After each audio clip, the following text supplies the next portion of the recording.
কলকাতা শহরে ঠাকুর দেখতে বেরিয়ে বাঙালি উত্তর কলকাতার শোভাবাজার রাজবাড়ি এবং বাগবাজার সার্বজনীনে ঠাকুর দেখতে যাবে না, এটা কি কখনো সম্ভব? আমার তো মনে হয় ৯৯% বাঙালির উইশ লিস্টে এই দুটি জায়গা থাকে। কিন্তু আপনি কি কখনো খেয়াল করেছেন যে শোভাবাজারের পুজো রাজবাড়ির পুজো কেন বলা হয়, কিংবা বাগবাজারের পুজোকে সার্বজনীন পুজো কেন বলা হয়, কিংবা এই দুটি পুজো কিভাবে কলকাতায় দুর্গা উৎসব শুরুর সঙ্গে জড়িয়ে আছে সেটা কি জানেন? বাঙালির গর্ব, ঐতিহ্য এবং সবচেয়ে প্রিয় এই উৎসব হলো দুর্গাপূজা। আর এই পুজোকে ঘিরে রয়েছে নানা রকম পৌরাণিক কাহিনী এবং গল্পগাথা। চলুন আজকের ভিডিওতে জেনে নেব ঠিক কিভাবে বাঙালির এই দুর্গাপূজাতে শুধুমাত্র মা দুর্গার আরাধনা কিংবা ধর্মীয় আচার আচরণে আটকে না থেকে কিভাবে এক সার্বজনীন উৎসবে পরিণত হলো, কিংবা ঠিক কে বা কার হাত ধরে এক পারিবারিক পূজা থেকে এক সার্বজনীন পুজোতে রূপান্তরিত হলো। নমস্কার, আমি প্রদীপ, অনুভবের সকল চ্যানেলে আপনাদের সকলকে স্বাগত। আর যারা এখনও আমাদের চ্যানেলে নতুন, তারা অবশ্যই চ্যানেলটিকে সাবস্ক্রাইব করে আমাদের পাশে থাকবেন।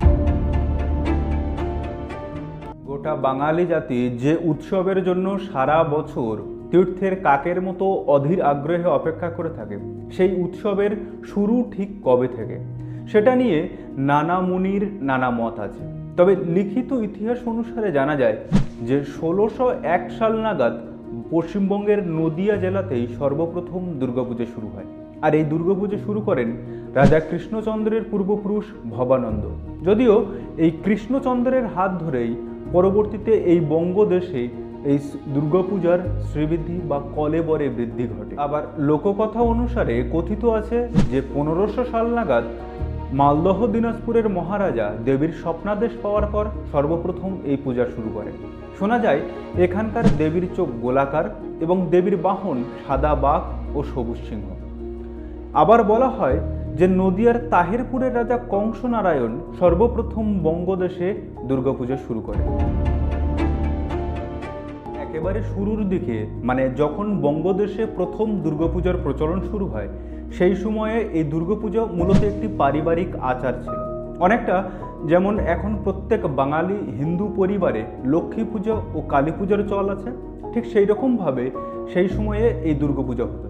কিন্তু লর্ড কর্নওয়ালিসের ভূমি রাজস্ব নীতি অনুসারে ১৭৯০ সালে যখন ১০ সালা বন্দোবস্ত পরিবর্তিত হয়ে ১৭৯৩ সালের ২২শে মার্চ থেকে চিরস্থায়ী বন্দোবস্ত শুরু হয়, সেই সময় সমগ্র বাংলা জুড়ে এক নতুন জমিদার বাবু শ্রেণীর সৃষ্টি। আর এইসব বাবুদের বৃত্ত প্রদর্শনের মাধ্যম ছিল দুর্গাপূজা।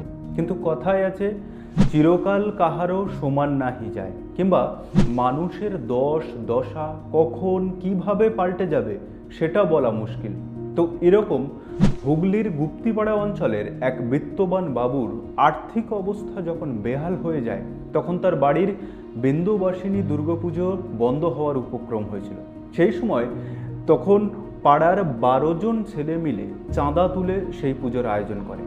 বলা হয় যে ১২ জন ইয়ার বা ১২ জন বন্ধু মিলে এই পুজোটা করে, সেখান থেকেই এই বারোয়ারি শব্দটির উৎপত্তি। বলা হয় যে ১৭৯০ থেকে ১৭৯৩ সালের মধ্যে এই ১২ জন বন্ধু মিলে এই পুজোটি করেন। তাই এই পুজোকে আরও একটি অন্য নামে ডাকা হয়, যেটা বলা হয় ১২ পল পুজো। ব্রিটিশ শাসনের সময় থেকে কলকাতার বিত্তশালী জমিদার পরিবারগুলিতে খুব জাঁকজমক এবং আড়ম্বরপূর্ণভাবে দুর্গাপূজার চল ছিল।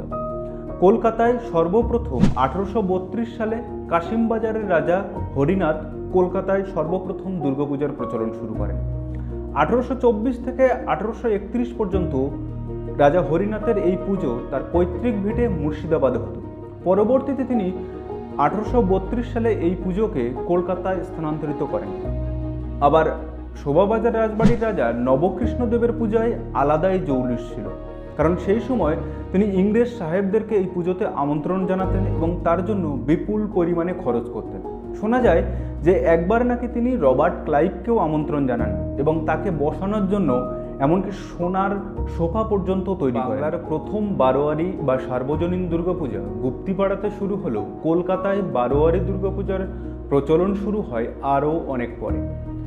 প্রথম বারোয়ারি দুর্গাপূজা শুরু প্রায় 309 বছর পর 1910 সালে কলকাতার বুকে প্রথম বারোয়ারি দুর্গাপূজা হয়। আর এই পুজোর উদ্যোক্তারা ছিলেন বাগবাজারের সনাতন ধর্মোৎসাহিনী সভা।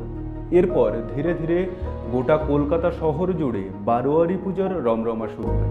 আর এভাবেই পারিবারিক দুর্গাপূজার জৌলুস হারিয়ে বিত্তবান বাবুদের দুর্গাপূজা ধুঁকতে শুরু করে। আর বারোয়ারি দুর্গাপূজা বিত্ত ও বৈভবে পুনরায় একে অপরকে টেক্কা দিতে শুরু করে। তো এই ছিল দুর্গাপূজার পারিবারিক আচার থেকে সার্বজনীন বা বারোয়ারি হয়ে ওঠার কাহিনী। আশা করি ভিডিওটি আপনাদের ভালো লেগেছে। যদি ভিডিওটি ভালো লাগে তাহলে অবশ্যই বন্ধুদের মধ্যে শেয়ার করে তাদেরকেও জানার সুযোগ করে দেবেন। আর হ্যাঁ, আমাদের চ্যানেলটিকে সাবস্ক্রাইব করতে যেন ভুল করবেন না। তো দেখা হচ্ছে পরের কোনো ভিডিওতে। ততদিন ভালো থাকবেন, সুস্থ থাকবেন আর অবশ্যই নিজের খেয়াল রাখবেন।